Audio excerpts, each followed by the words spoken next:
and thank you to the Post-Classical Ensemble in conjunction with the American Interest for sponsoring this event on the arts, government and the pandemic. And what a stellar panel we have with us today. Sir Nicolas Kenyon is Managing Director of the Barbican Centre, where the London Symphony Orchestra is resident and was director of the BBC Proms. Ettore Volontieri is the head of Artist Management Department at AMC in Zurich and represents clients including Jean-Andrea Noseda. Jesse Rosen is president and CEO of the League of American Orchestras. Delta David Gear will be joining us. He is the music director of the South Dakota Symphony Orchestra. Donato Cabrera is the music director of the California Symphony and the Las Vegas Philharmonic. Neil Lerner is chair and professor of music at Davidson College, North Carolina. David Woolner is resident historian of the Roosevelt Institute. And Gail Ordonez, well known to everyone at PCE, is music director of PCE. And Joseph Horowitz is the PCE executive producer. So welcome to you all.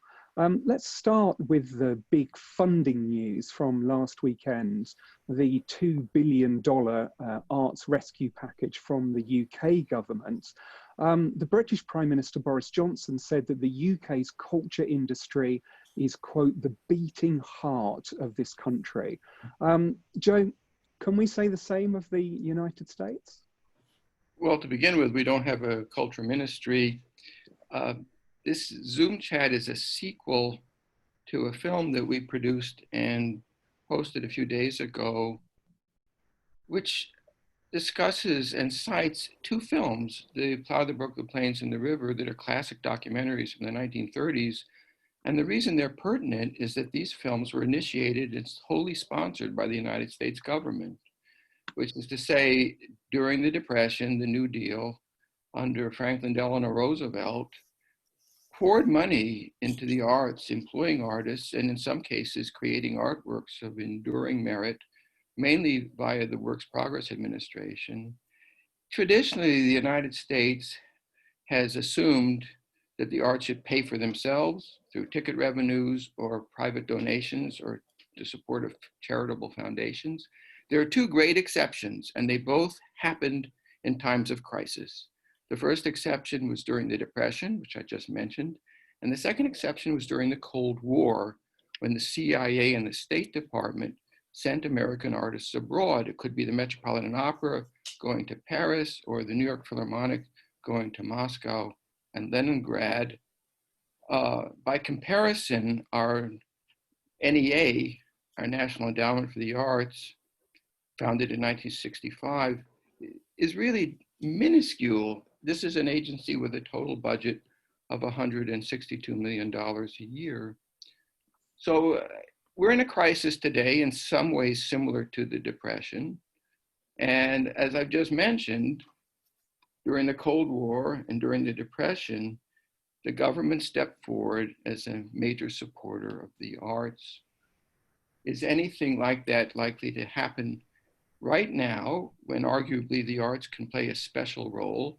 And also the arts are specially challenged because we can't gather in public and there are no ticket revenues.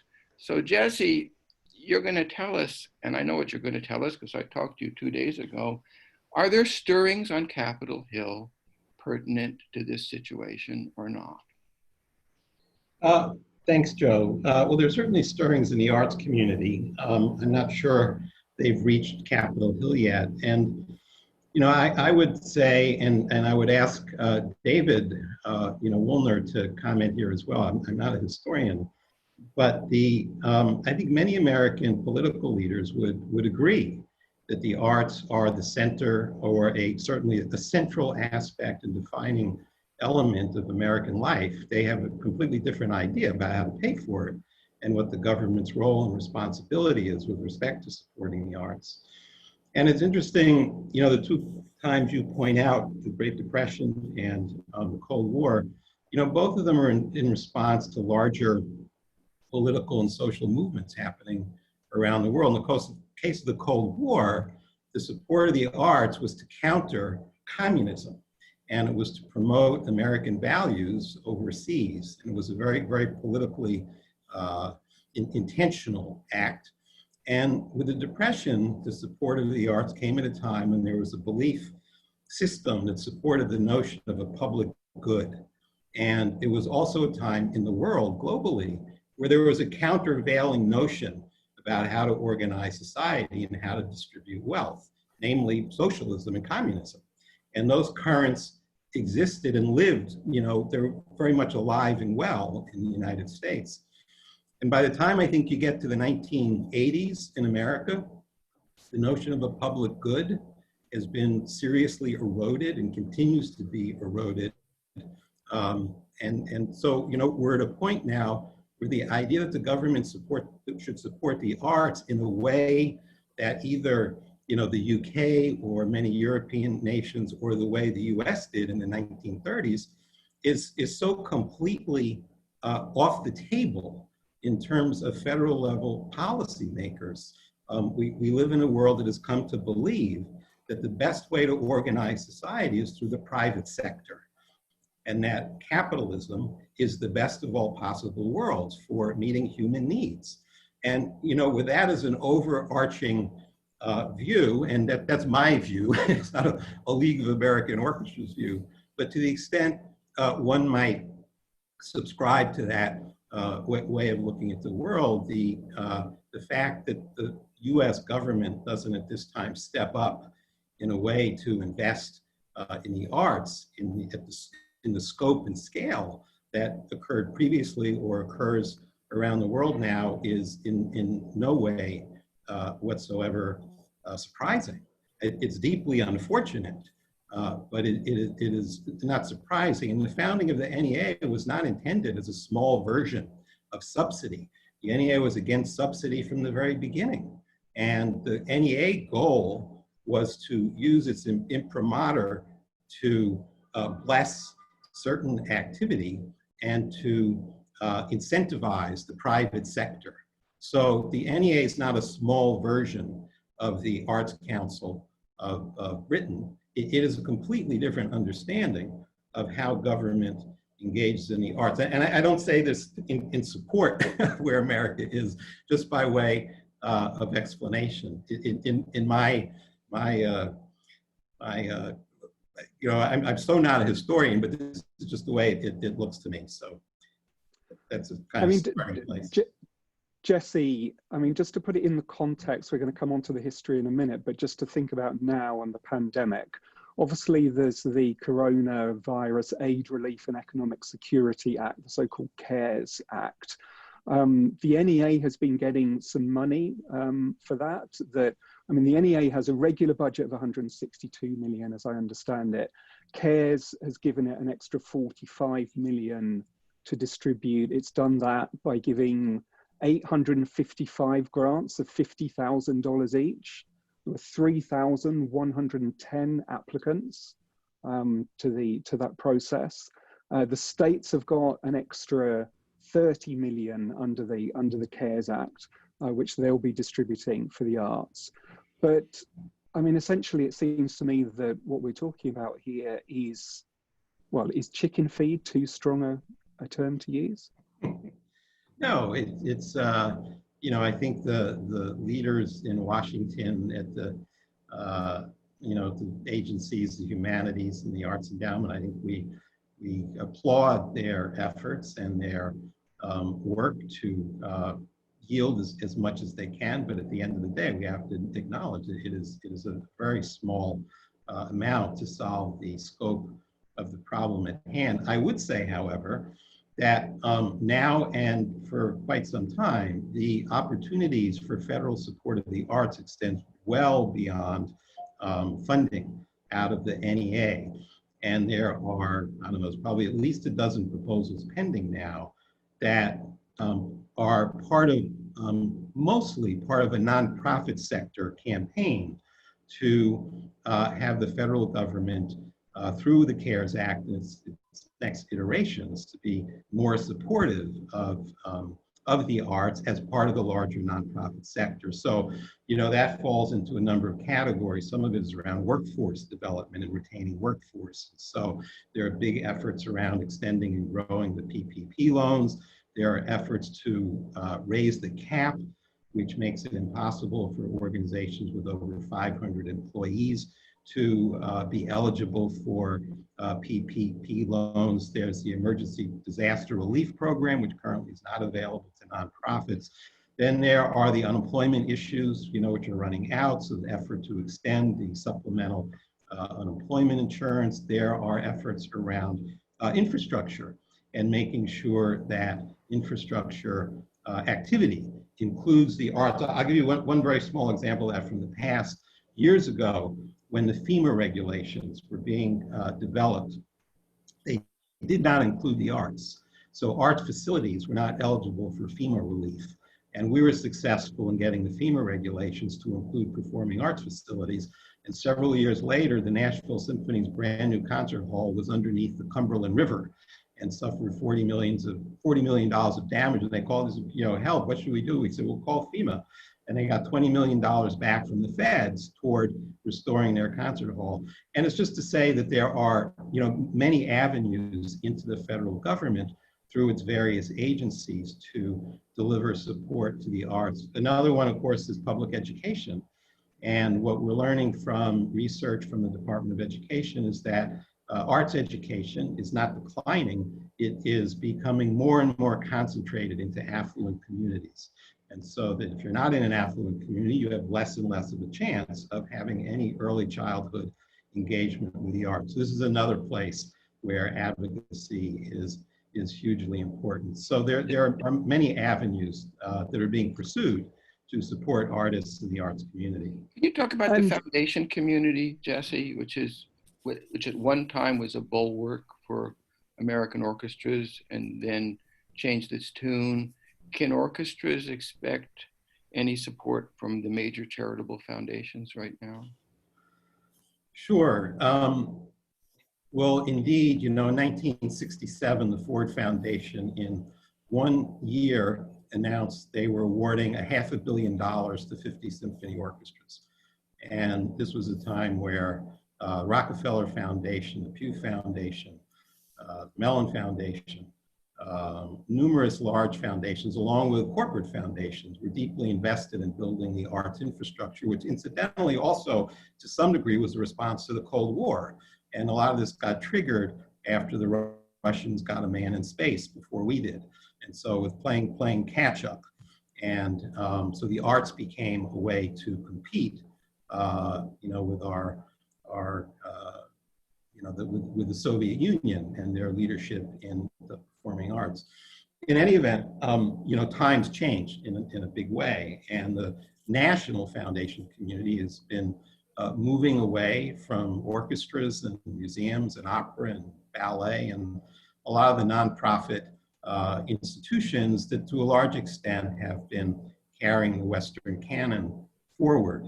And now I think the Andrew W. Mellon Foundation is one of the only national foundations still supporting orchestras, and their investments have been largely around supporting work that is intended to achieve greater diversity in the orchestra field and to combat racism, whereas it had previously been, you know, more programmatic and general support for the orchestras. So yes, there's definitely been a move away, and it's been, you know, the arguments for why it's moving away. It's been the extent to which orchestras have failed to really adapt to the environments that they operate in, that in a country that is profoundly altered in terms of its demographics, in terms of its expectations of nonprofits and organizations with a public purpose, that orchestras stayed for way too long focused on their own excellence and their own wonderfulness and the great universality of their art form. And meanwhile, we're losing touch with the changing communities and people around them, and its repertoire was losing touch. And so a big gap has grown between orchestras and their communities. And meanwhile, while the foundations were supporting these big institutions, they weren't supporting the smaller arts organizations and artists that emerged out of either immigrant populations or Black and Latinx populations. Instead, they looked at what they were doing. They were making grants to big organizations to send groups of white musicians in tuxedos into predominantly Black and Latin American or Latinx communities. And they asked themselves, well, why are we doing this? You know, there's certainly artists in these communities. Why don't we support them? And so the national foundations have moved away from symphony orchestras in a big way. And I would say, frankly, the orchestra community kind of painted themselves into a corner because they really were extremely slow to acknowledge what was going on and consider the ways they might adapt to reestablish a connection to a very changed country, changed communities. So Jesse, it sounds to me as if what you're saying is that there's a trend which has been going on, that the coronavirus crisis has really brought to the fore. I mean, obviously it sounds as if there's a break between orchestras and local communities, but there's also that break between orchestras and funding bodies, whether public or private. I mean, what do you see is going to happen to orchestras? I mean, to put it at its most extreme, are we going to see some famous names going out of business during this crisis? Before responding to that, let me just say one more thing about the funding, which is that orchestra income, only 12% of it comes from foundations. The largest slice of contributions to orchestras comes from individuals. And this, again, is a place where public policy really matters because the incentives for charitable giving have been essentially cut back in the tax law of 2017. So this is another place where there's important advocacy work going on. And again, in partnership with the broader nonprofit community. And to a large extent, orchestras look to their individual support and major giving as really the bulwark of their business model. And one final thing about institutional funding to say is there have been some fascinating initiatives in the last year in the foundation community, one spearheaded by Darren Walker at the Ford Foundation, where they kind of finally broke away from what's been the habit, tradition of foundations of only giving away 5% of the earnings on their corpus. And it's reasonable to question, is that really the best use of capital? And so the Ford Foundation has used their corpus as collateral against a bond issue that will raise for them hundreds and hundreds of millions of dollars. And 4 other national foundations have followed suit. And I think this is a great innovation in philanthropy. And there's another movement happening, which is to raise the cap on how much is required to be given away. And in US law, it's a floor, not a cap. So foundations must give away 5% of their earnings, but that's been a floor, not a ceiling. So there's a movement to try to turn what's a floor into a ceiling, or raise the obligation higher than 5%. So these are all really positive things. In terms of what's going to happen, these are always difficult things to predict. I would say I see some really promising signs, and one of them is the turning to the creative capacity of musicians. And I think we've seen this globally, that musicians, when they couldn't play live, have been irrepressible, and they have found ways to bring their creativity to digital forms in a lot of new ways. And I think there's very fertile work going on now in the orchestra community. Not to ever not come back to live concerts again, but recognizing, number one, the musicians themselves bring with them a lot of the capacity necessary for reinvention and reimagining, and the digital engagement, as we're having right now, and as the post-classical ensemble has been doing so well, that this is an extremely viable way to engage with the public. And so I think there's a lot of promise there. I also think that the combination of the pandemic and the crisis in America around race and violence against Black people, particularly for our orchestras in major cities, is causing a intense period of learning and of wanting to become, part of this movement that recognizes the value of all lives, but particularly the centrality of race, and to adapt their institutions. And there's been growing movement within the musician community and management community through a number of national programs we're part of to redress some of the barriers that have historically been part of the American orchestra activity. At the end of the day, the way this comes out is going to be very local. Organizations all enter this phase in different states of health, and by health, I don't just mean their financial bottom line, but their cultures and their ability to navigate challenge and competing priorities and hardship and all of that. And I think those that have some capacity for navigating those changes, I think we'll see some wonderfully creative work. And I think that those who entered this period unstable and without the chops for this kind of tough, challenging work with no right answers, they may have a tough time. I think it's going to be mixed. But I don't know if I'd say I'm optimistic, but I'm hopeful, and I'm seeing signs that give me reason to believe that some good creative work will come out of this, and some institutional realignment and new ways of doing the work of orchestras. Thanks, Jesse. That gives us a really good survey of the scene here in the United States. Let's turn to Sir Nicolas Kenyon now, who runs the Barbican Centre in London, for many years ran the BBC Proms, to give us some international perspective.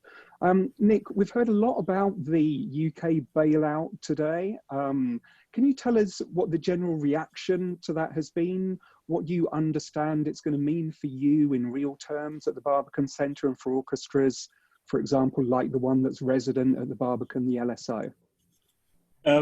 Well, thanks very much, Richard. And maybe first of all, just in directly responding to what Jesse's just said, I just got off a call an hour ago with Gustavo Dudamel of the Los Angeles Philharmonic. And I think it absolutely supports the idea that one of the things that this crisis is going to provoke is a real soul searching of what orchestras are there for and what they are there to do. And the engagement on a civic basis with their communities is something that is going to have to be top of the list, because of course, immediately they can't travel. International travel, which is the underpinning existence for many orchestras, is going to be severely restricted, and it's one of the things that may not recover to the same degree that it was there before. So I think if there's an overall motto to this discussion that I would like to suggest is that we will be back, but we will be different. Now, in terms of the funding package that you mentioned, £1.27 million, it sounds a huge amount. £1.27 billion, which is to be distributed across the whole range of arts, heritage, arts subsidy, arts commercial. And I think the feeling that is coming through in the time since the government made this announcement is that it will get us through to the next stage, but it isn't a real thought through rescue package. It'll be a sticking plaster, if you like. And it's very interesting in terms of the stuff that Joe was talking about here, that our Prime Minister, Boris Johnson, having been someone who previously channeled Churchill, is now channeling FDR. and saying that this is all part of some great New Deal. When he talks about the level of infrastructure, of course, it sounds amazing, but I just picked up one piece which had looked at the numbers and suggested that Boris's commitment to infrastructure spending of 5 billion amounts to just 0.2% of current UK GDP. And by comparison, the overall New Deal was estimated to be worth about 40% of the US national income in 1929. So that's quite an interesting comparison. What I would say is, and this is also reflected in what Jesse was saying, you've got to bear in mind that the whole basis of funding in our two countries is so very different. I mean, think of the analogy of broadcasting, for instance.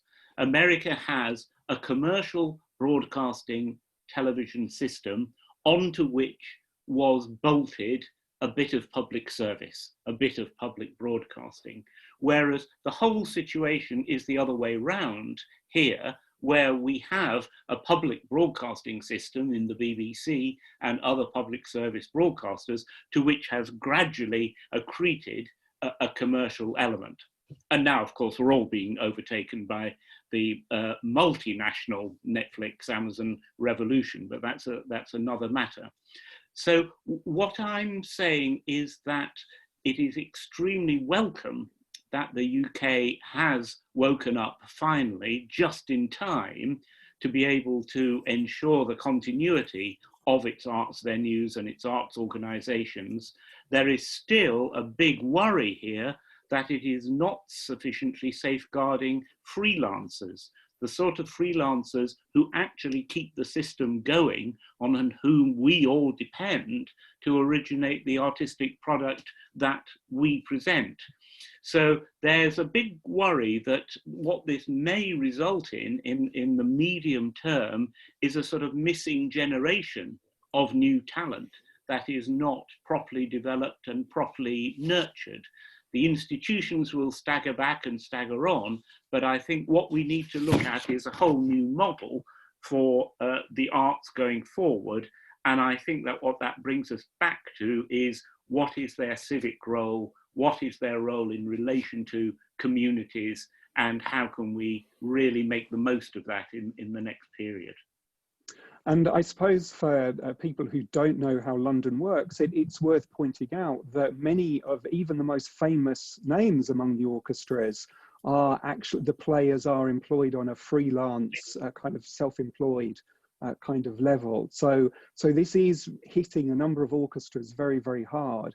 And just on the question of reinvention, my understanding is that many of the British orchestras, the UK orchestras, have been going through that process quite rigorously for a long time now, and that, for example, many of the London orchestras, the Arts Council funding might actually be less than 10% of their annual budget. So I wonder how much room there is within the system for them to reinvigorate themselves, change again as a result of this crisis.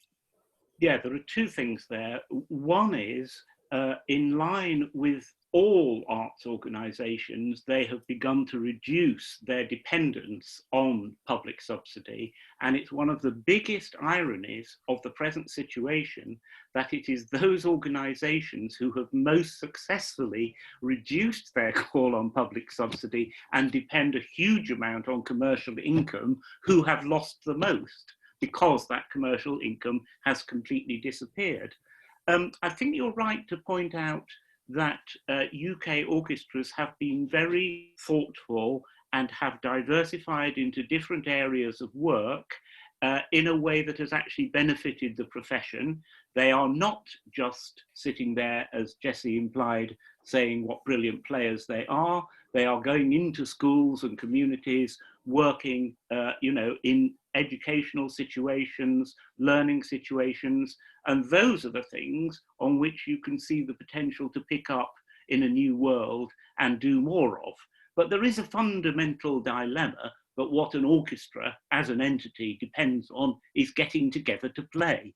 And so there's an overwhelming desire on the part of orchestras to play, actors to act, and so on, which is, if you like, the tension of the present situation, because we are all having to be extremely careful in being informed by public health and the potential for this whole thing to take on a second wave, and therefore have a restraining influence, whereas the orchestras and the performers are pushing towards doing as much as they can, as soon as they can.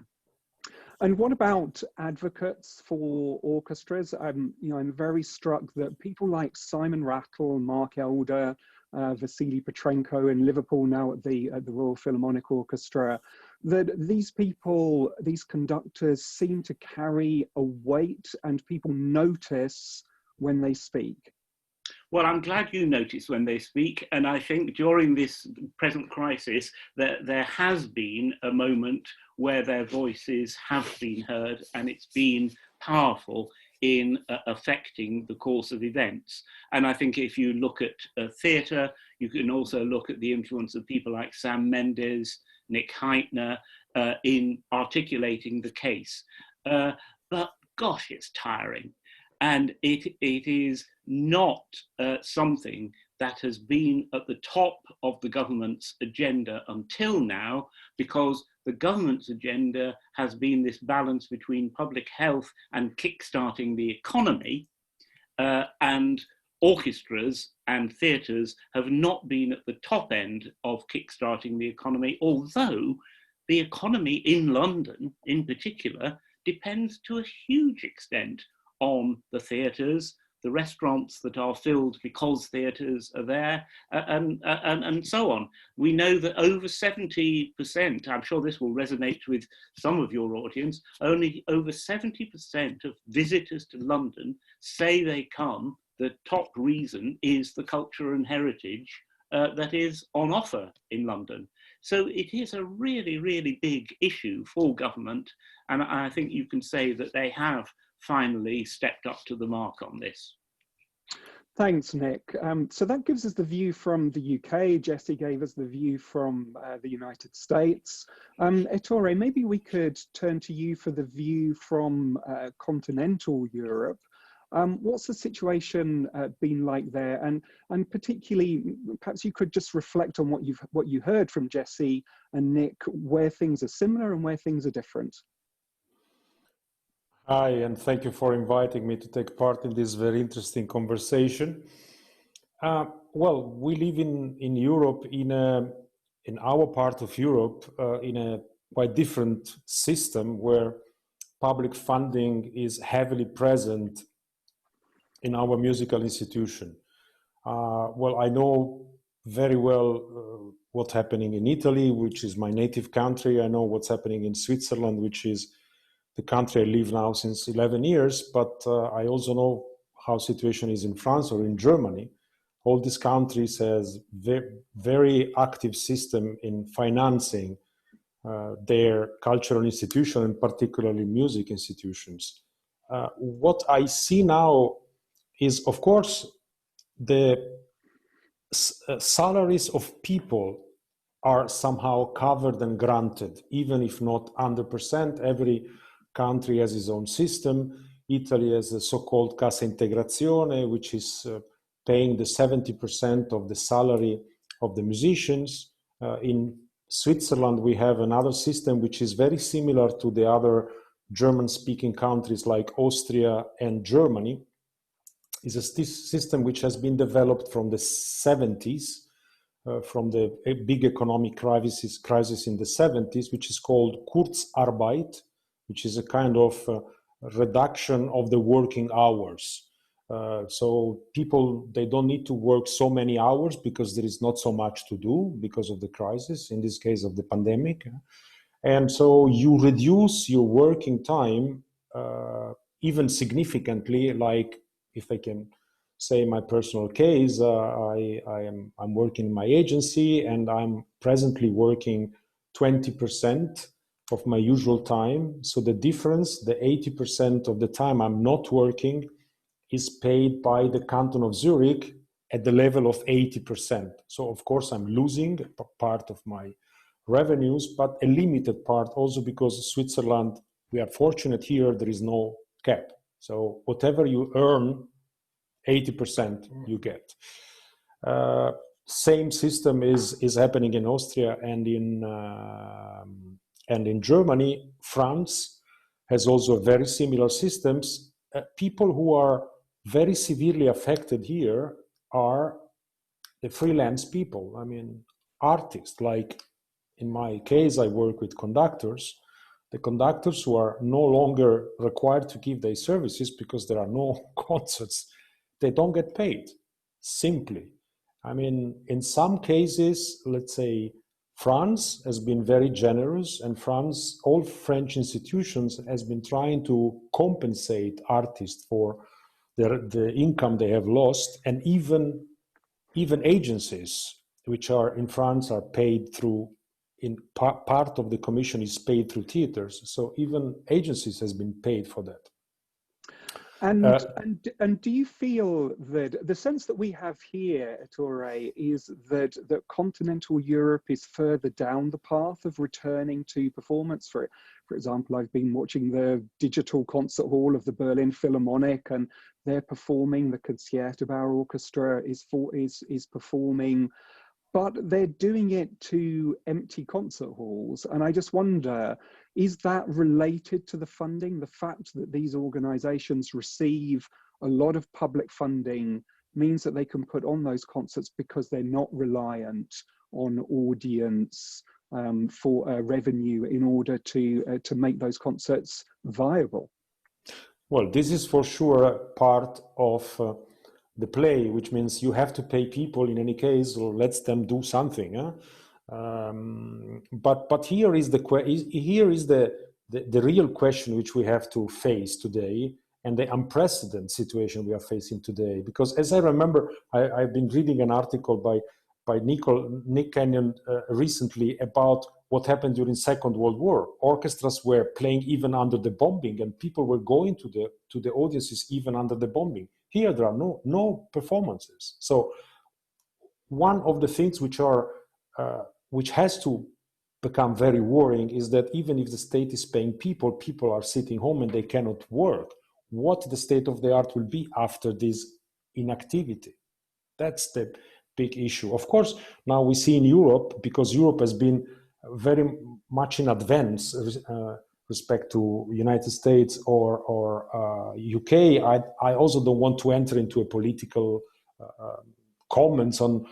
I would say that I'm grateful that our government has taken very firm and very clear measures from the very beginning, so that the crisis has been somehow reduced, and we are able, for instance, in Italy or even in Switzerland, to resume slowly. Gianandrea Noseda, for instance, is going to conduct his first concert after the lockdown in Torino with an orchestra of 50 people in front of an audience of 500 people, open air.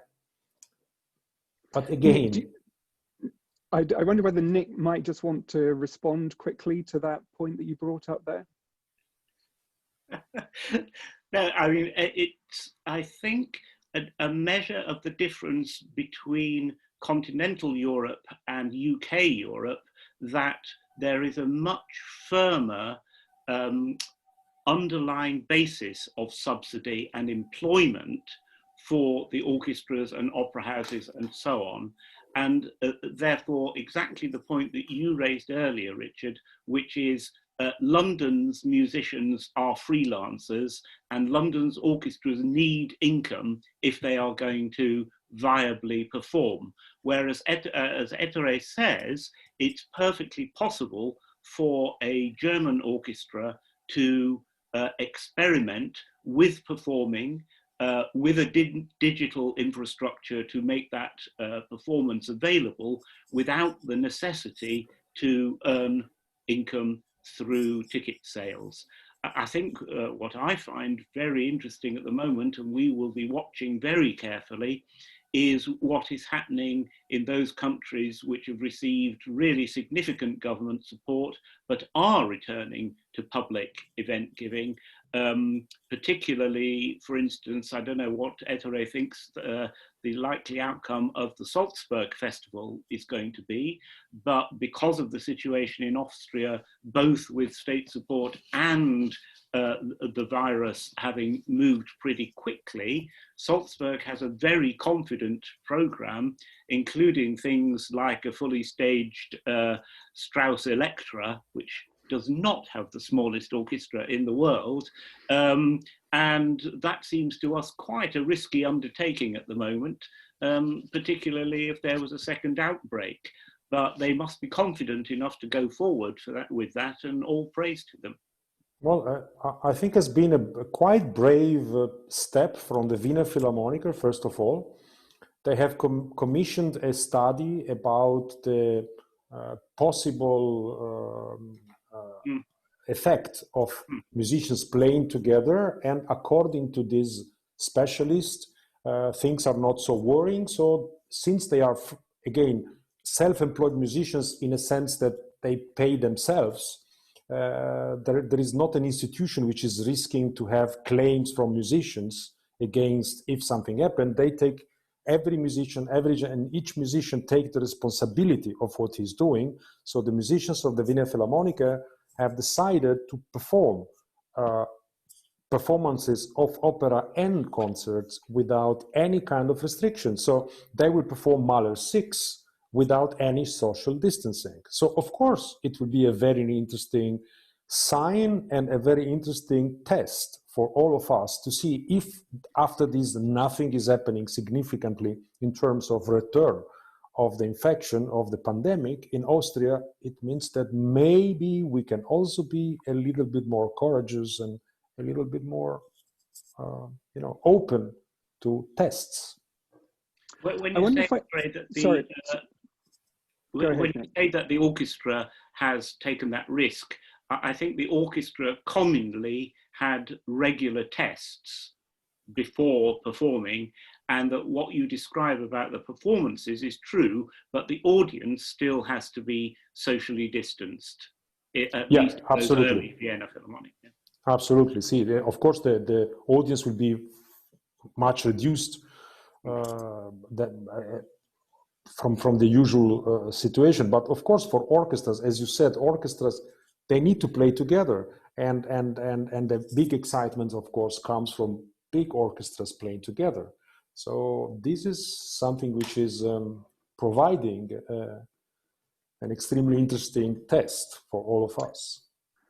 I'd like to bring things back to the United States, and in particular the work of PCE. PCE has been trying to reinvent the performance of classical music in the United States for a while now. And I suppose, Angel, I mean, you're in an ideal position to talk about the two systems. You started off your career as the associate conductor of the National Symphony Orchestra of Spain before you moved to the United States. So maybe can you just tell us how the two systems compare, and picking up on the comments that Nick made, Ettore has made, how do you see things moving forward? How is the United States, music in the United States, going to move forward after this pandemic or during the pandemic? Thanks, Richard. Well, let me just start saying that I'm totally in favor of government support to the arts. So the problem is who is in charge of distributing these funds and what are the criteria? So this is the problem I have seen in my experience in Spain and in Europe when I have been conducting there. So the idea of not just give away money because for the sake of art, so we have to support art and we just give money away. And then we have also the political implications. Then suddenly there is a government that finds that opera is elitist. And then, reduction in opera or in symphony orchestras. So to me, the danger is that actually cultural organizations are run like a private institution, but with public money. So this is the danger that I see. I'm of course putting, exaggerating things, but I have seen many examples of public money being put into things that made absolutely nonsense. So on the other hand, Europe has a big problem, which is the idea of individual philanthropy is not part of the European culture. So in this, at least, after the World War II, somehow there is ingrained in the brains of Europeans that the government has to take care of this. So I feel that's actually very egotistic. And I think that individuals have to, so communities have to involve more in the culture that represents them. Because I think that Sir Nicolas Kenyon said something, and Jesse Rosen, very important to me, which is an orchestra, a cultural institution, is an extraordinary reflection of the culture of the community. And this is probably one of the biggest problems we are facing in the United States, that orchestras are not representing their communities the way they should. So in our case with post-classical ensemble, actually we have the luxury of being in a place where the international community is very, very strong. So we have, our programs are constantly related to international and to different nations. So in the case of Spain, we have been very well rewarded by support. Every time we have done Spanish music, we have had support from that, from embassies here. We did an extraordinary Armenian festival. We had an Indonesian, very important component of one of Indonesian components in one of our programs. So that has been really great. So I'm a great believer of public money as a way to support culture abroad. I think that's an extraordinary way to use public money. So in the end, in my opinion, a hybrid model, so something in between the European model and the American model, to me would be the ideal. So, but how do we achieve that? Because in the end, we are saying we want a society that is in between both the European and the American. But I think we have to work, Europe has to work on making more responsible the individuals. And I think the United States has to make their government much more compromised and committed to culture. And Joe, I mean, picking up on what Angel was talking about there, to use your own phrase from PCE, it's about more than music, isn't it? And that's part of what you've been trying to do. I've long believed that orchestras in the United States have to turn themselves into humanities institutions.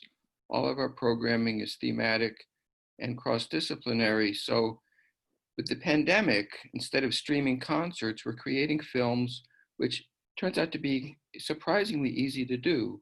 If we take our live performances, our CDs and our DVDs, they're all embedded in topics. It could be Copland in the Cold War, or it could be cultural fusion, it could be Falla and flamenco. We're always telling stories.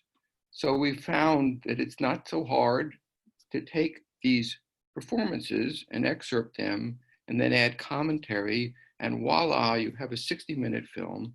Most recently, this film about FDR, the New Deal and the arts, where we have an existing DVD on Naxos with the two films, The Plow that Broke the River, Plow that Broke the Plains and the River, where we've re-recorded the soundtracks, something we've done 4 times. When you're dealing with films from the 1930s with binaural soundtracks, it made sense to revivify these films. So with that introduction, we're going to now in the conversation turn to the historical record. And here's 2 minutes of The River with Post-Classical Ensemble conducted by Angel, a film that James Joyce said contained the most memorable English prose he had heard in a decade, and yet a film wholly initiated and paid for by the United States government. So, Michelle, can we see the amazing opening sequence of The River? Do you have that ready for us?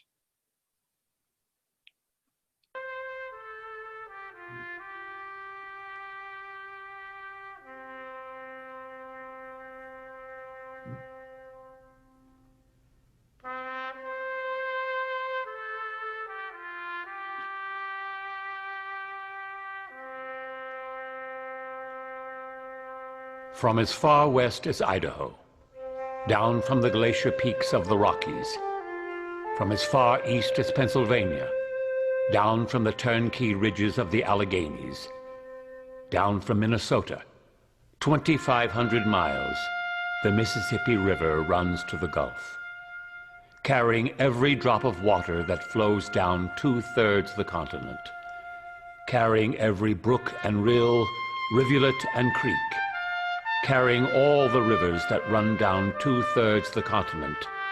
The Mississippi runs to the Gulf of Mexico.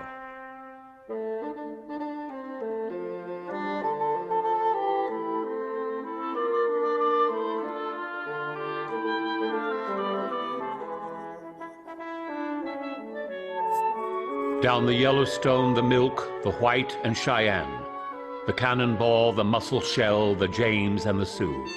Down the Judith, the Grand, the Osage and the Platte, the Skunk, the Salt, the Black and Minnesota.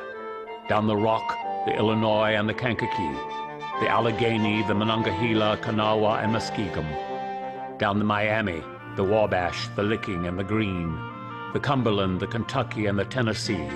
Down the Washita, the Wichita, the Red and Yazoo. Down the Missouri, 3,000 miles from the Rockies. Down the Ohio, 1,000 miles from the Alleghenies. Down the Arkansas, 1,500 miles from the Great Divide. Down the Red, 1,000 miles from Texas. Down the Great Valley, 2,500 miles from Minnesota, carrying every rivulet and brook, creek and rill, carrying all the rivers that run down 2/3 the continent. The Mississippi runs to the Gulf.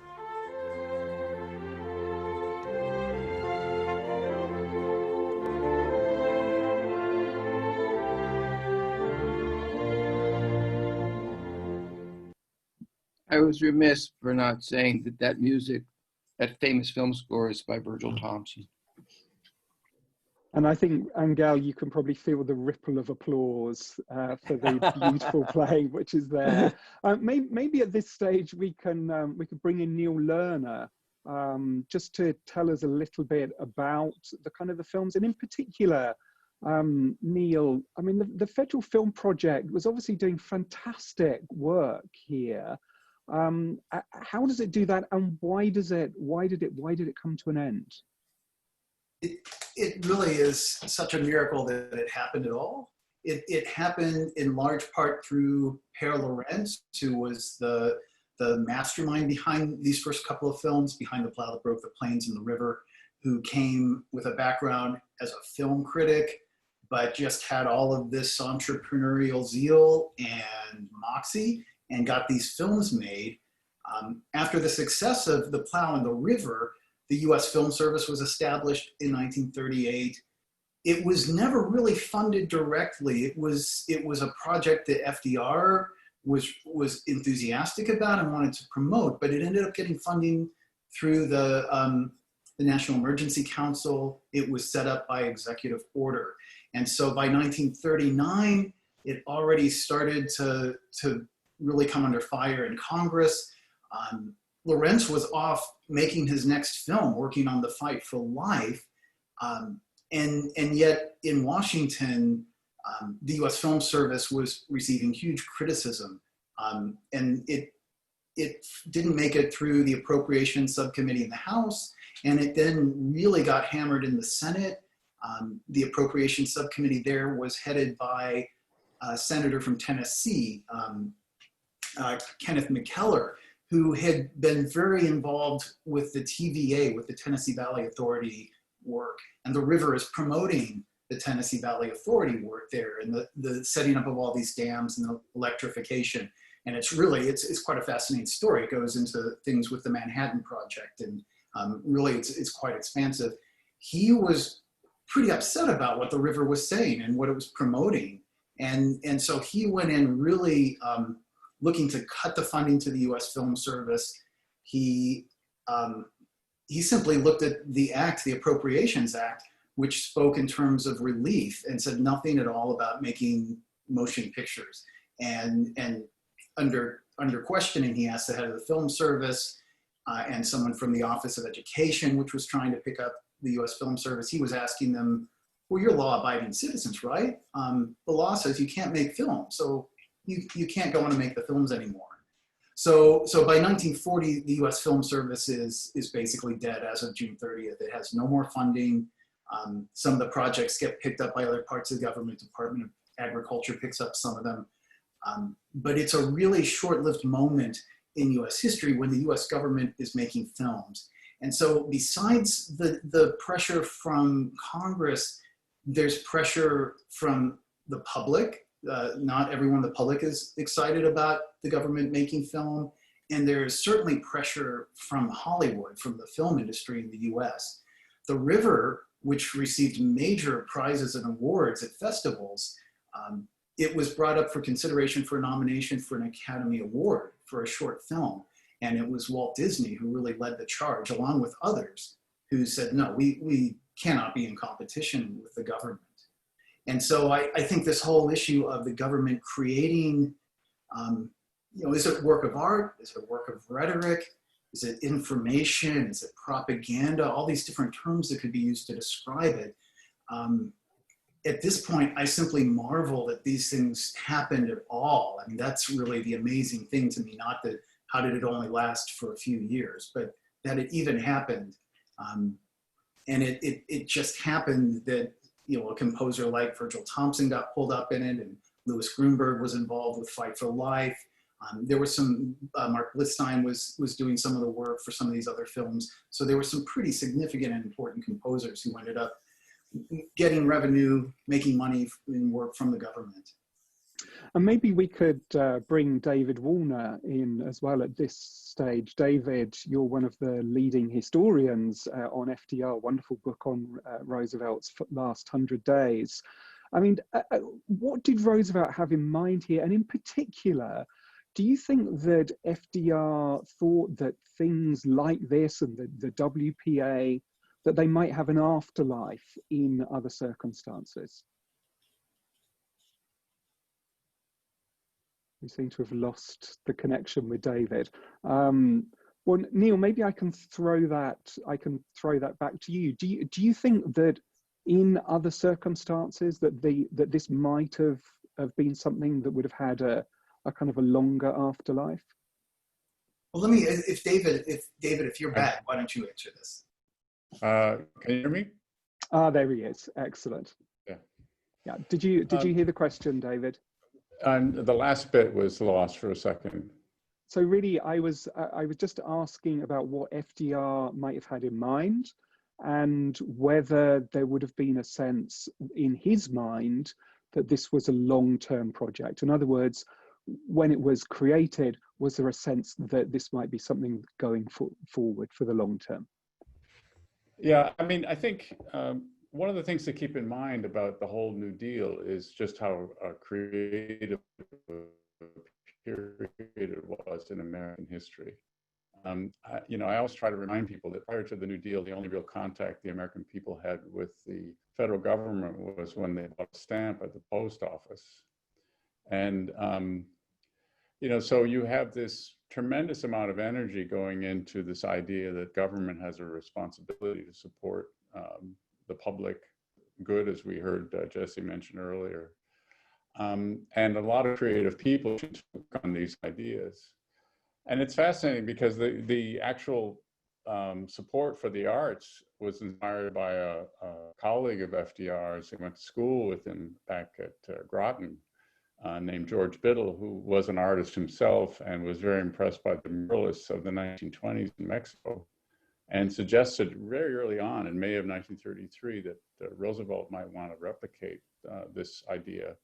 And he thought that the artist community in the United States would be very supportive of trying to promote the social values of the New Deal through art. And Roosevelt was very receptive to this. And so that sort of notion of using the arts to promote the sort of social and economic philosophy behind the New Deal was something I think that Roosevelt was very supportive of.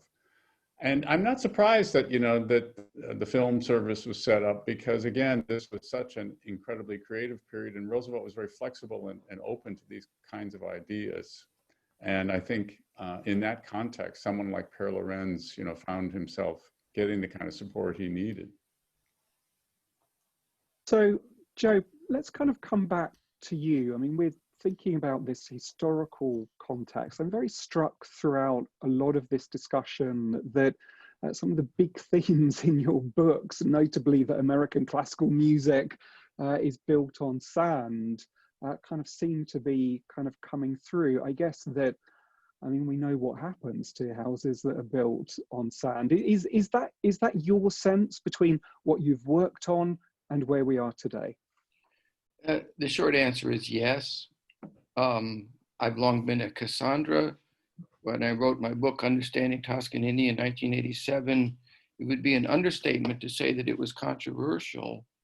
And my book, Classical Music in America, A History of Its Rise and Fall, was only less controversial because between 1987 and 2005, the number of people in this country who read books about classical music had diminished exponentially, which actually proved the point that I was trying to drive home in both of these books, which is what you just said. We never really created an American classical music. It remained Eurocentric, and it was my prediction that this would be fatal. And here we are witnessing the consequences, and it's all happening even quicker than I had feared or predicted. And that has further been accelerated by the pandemic. And now what I mainly perceive, to my horror, is a kind of hiatus between Europe and the United States, where in Europe, the arts are considered part of the national experience. And in America, there is silence. And we can use these dire remarks as a bridge to our last two participants, both of whom are conductors in the American heartland. So let's bring on two more conductors. Richard, I'll pass the baton back to you. Thanks, Joe. Yeah, we're delighted to have Delta David Gear with us and Donato Cabrera. I mean, you're at both at the front line in all of this, as Joe says. I mean, David, you're the music director at the South Dakota Symphony Orchestra. Donato, you're at the California Symphony and the Las Vegas Philharmonic. What's this crisis been like for you and for the orchestral players that you know and that you work with? Donato, maybe you could go first. He's muted. So thank you. There we go. I started as a silent movie there for a moment. Right. Thank you, Richard. Well, it really is a story of two different experiences depending on which orchestra. With the California Symphony, it's part of what is belovedly called and frustratingly called by some of the musicians who are on the freeways, part of the Freeway Philharmonic family of orchestras throughout the Bay Area. And of course, all of these orchestras have gone silent, and including the California Symphony. And so that freelance scene that really supported hundreds of musicians is now gone. And so as they find their way in order to pay their rent and to feed their families and to just simply live, our orchestras, those institutions, the Santa Rosa Symphony, the Berkeley Symphony, Oakland Symphony, the Symphony Silicon Valley, the California Symphony, we can only provide them as much as what we received for our PPE and how much money that we've been able to raise on their behalf, but it's only a stopgap. And as we are going into the fall, what would have been our fall season and our spring season, we're all reimagining a different path forward to provide at least some work for some of the musicians, as many as musicians as we can afford to employ.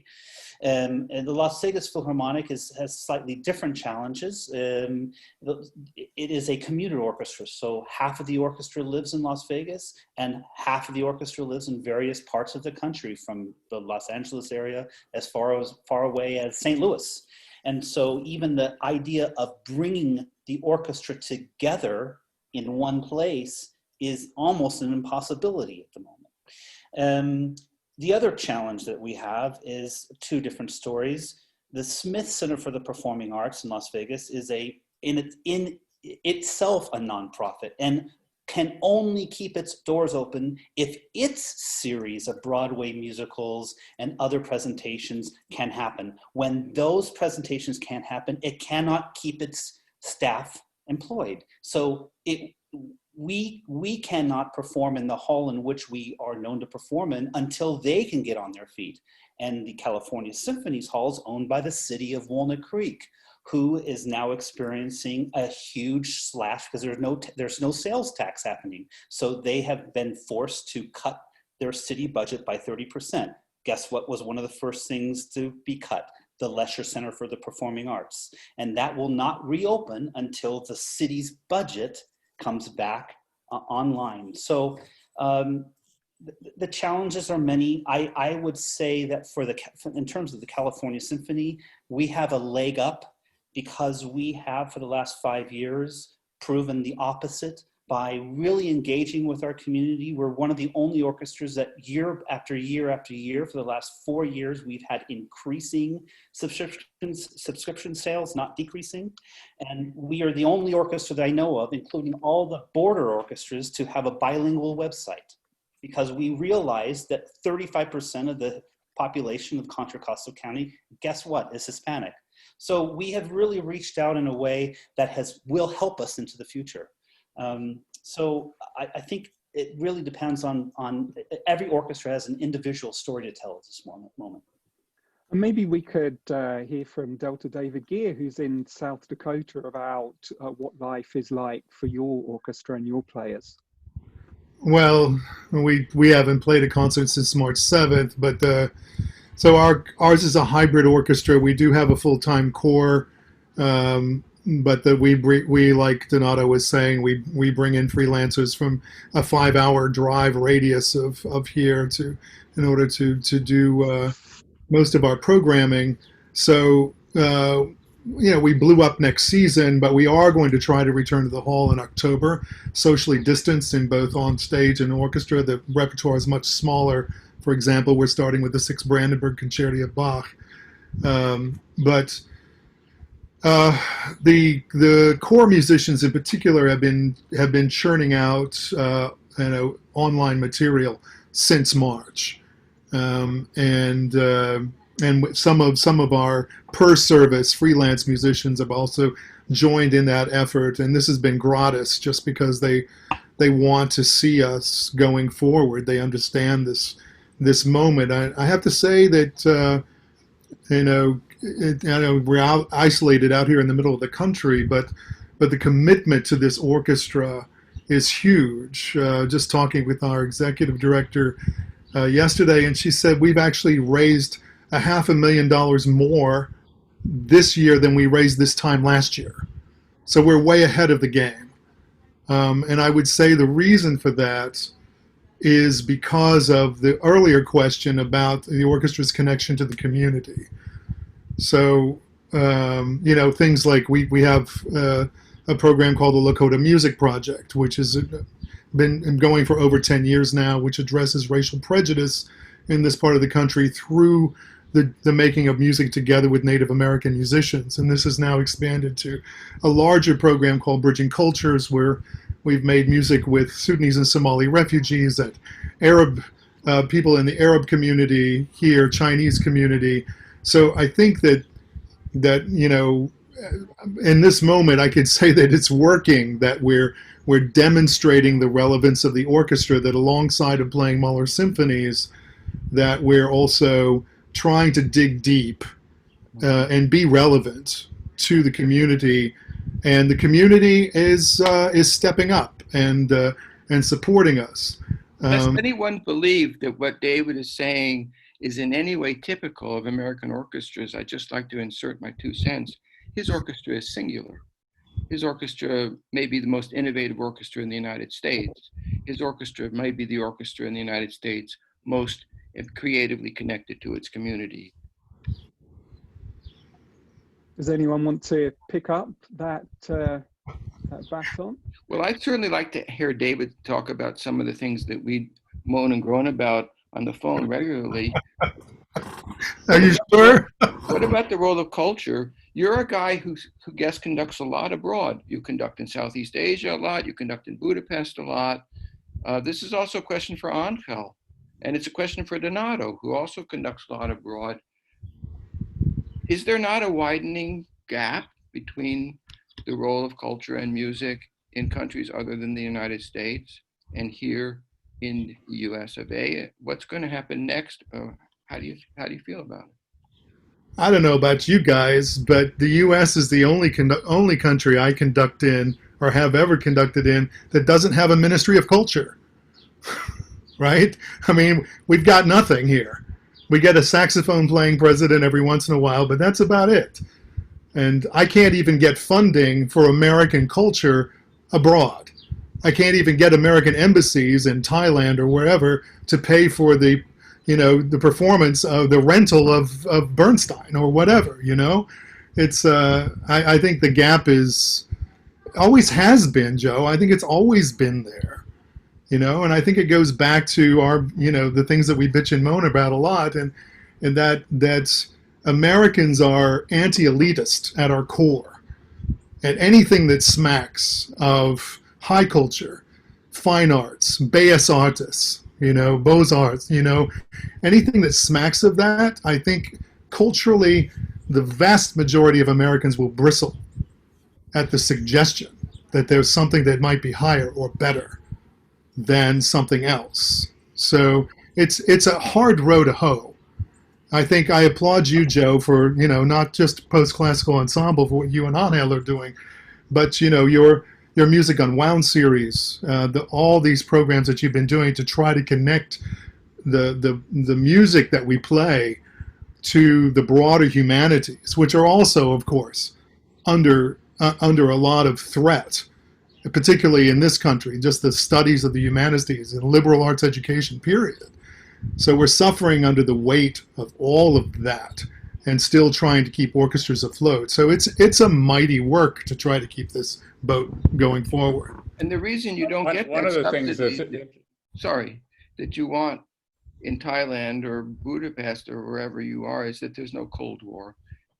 The United States was generous with arts money for performances abroad when it felt threatened by the Soviet Union. Once that threat disappeared, so did the subsidies. I'm sorry, I interrupted somebody else. David Woolner, yeah. It was David. Well, I was just going to say, I assume you can hear me. Yes, we can.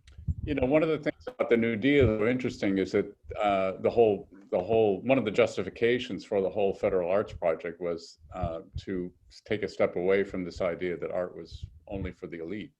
And the New Dealers argued that art was what they called a cultural right. It came to things like the project, they set up 34 orchestras in the United States. They gave close to 225,000 performances. They performed in front of close to 150 million people over the course of those years. And so this whole idea, I think part of it, again, this creative impulse in federal government at the time, but also this underlying philosophy that art belonged to people. And the federal arts project, when it came to the support that they were giving the artists, they did have the sort of overarching suggestion that they wanted to represent America. The whole idea was to create American contemporary art and represent America. A lot of what sort of American scene visual art came out of this period and so forth. But I think it's very interesting we don't have time to go through this today, but there were hundreds of community art centers established. There were artists who were just performing. They were giving lessons. They were giving workshops. This whole idea was to try to integrate art into the average American life, into the community. That was the whole impetus of the New Deal. And that's certainly a component that one would like to see today. And if I may say something quickly in response to what David just mentioned, I would say that that's been the thrust of the message of the California Symphony for the last 5 years, and I think that's why we've had such a success at breaking down this image of an orchestra, being an elitist, an elitist institution in one of the largest counties in Northern California that has a huge disparity of wealth, from the ultra rich communities of Orinda and Lafayette and Walnut Creek to the other side of the spectrum. And I think having that attitude has really helped us to break through, and it hasn't been that difficult. I have to say, we did a few key things to change that perception in that community that has really worked to our advantage. But it's not to say what's happening now isn't going to be a tough road forward. So we're almost out of time, but Joe, do you want to maybe just reflect on and sum up what we've learned today and what you think the principal lesson, after all, the subtitle of the film was, what can we learn from, for example, the experience of the 30s? Where do you think we are? What lessons can we learn? What does the future look like? I can't answer that question, but I do have a response to what David just said, which is pertinent to your question. He was talking about the way that the arts were subsidized and guided during the New Deal. And I'd like to juxtapose that with the way the arts were subsidized and guided before the New Deal, when we were dealing with a free enterprise support system rather than a centralized governmental support system that in this case happened to be enlightened. What you had before the New Deal, in part, was what was called the music appreciation movement, or by Virgil Thompson, the music appreciation racket. That in some ways was undermining, because the impresarios, and the main person here is David Sarnoff, it's the head of RCA and NBC, they were seduced by a notion of European culture. It really didn't occur to them, even remotely, that they should be guiding the ship towards native shores. Whereas what David Woolner just told us, and he knows much more about it than he said, was that the guidance provided during the WPA, during the New Deal, was in the direction of celebrating and exploring America and American artistic achievement and America's cultural inheritance. So this is a clear case where not only was the government being generous, but it was being enlightened. And if you want a quick historical perspective, one could only say that it was too little too late, that the die had already been cast, and we were already seduced by a notion of classical music in this country that was only about dead European composers. So that's an attempt to answer your question, Richard. Well, it's a very difficult time, and that's not an entirely upbeat answer, Joe. But as you say, you for a long time have felt that this kind of crisis is coming, and so in some ways there's an integrity to your answer because it stands over something that you've been talking about for a long time. But we've come to the end of our discussion for today, and what a conversation it's been. My thanks to our incredible panel, Sir Nicolas Kenyon, Ettore Volontieri, Jesse Rosen, Delta David Gear, Donato Cabrera, Neil Lerner, David Woolner, Angel Gil Ordonez, and Joseph Horowitz. Thanks to Michelle and PCE for hosting this wonderful event in conjunction with the American Interest. Finally, but by no means least, thank you to all of you for joining us today.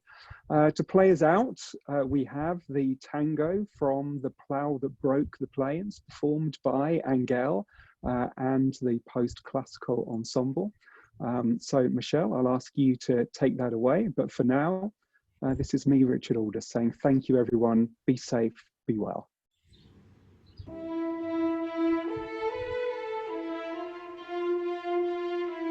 On to the west. Once again, they headed into the setting sun.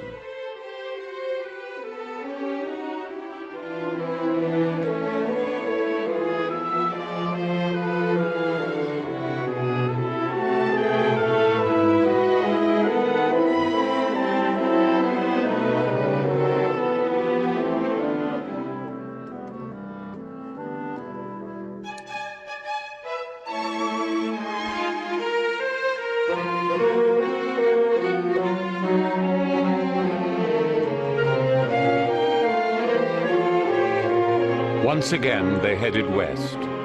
Last year, in every summer month, 50,000 people left the Great Plains and hit the highways for the Pacific coast, the last border.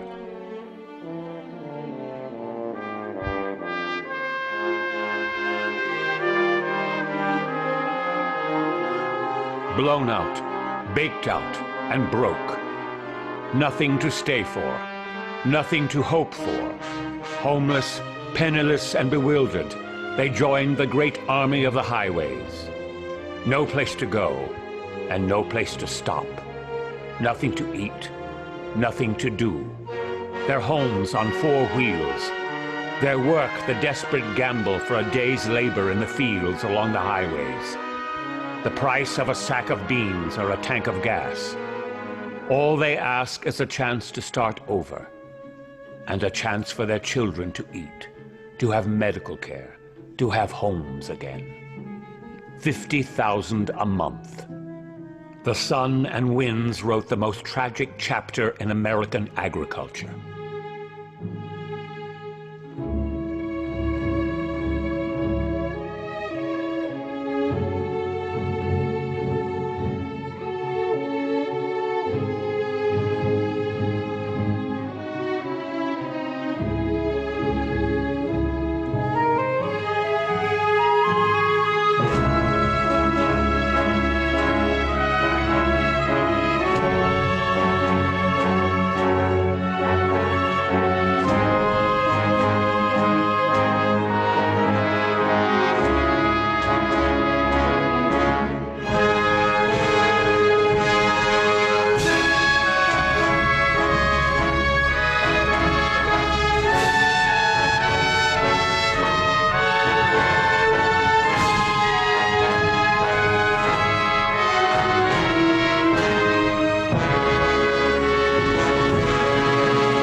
I see you're still there, Richard.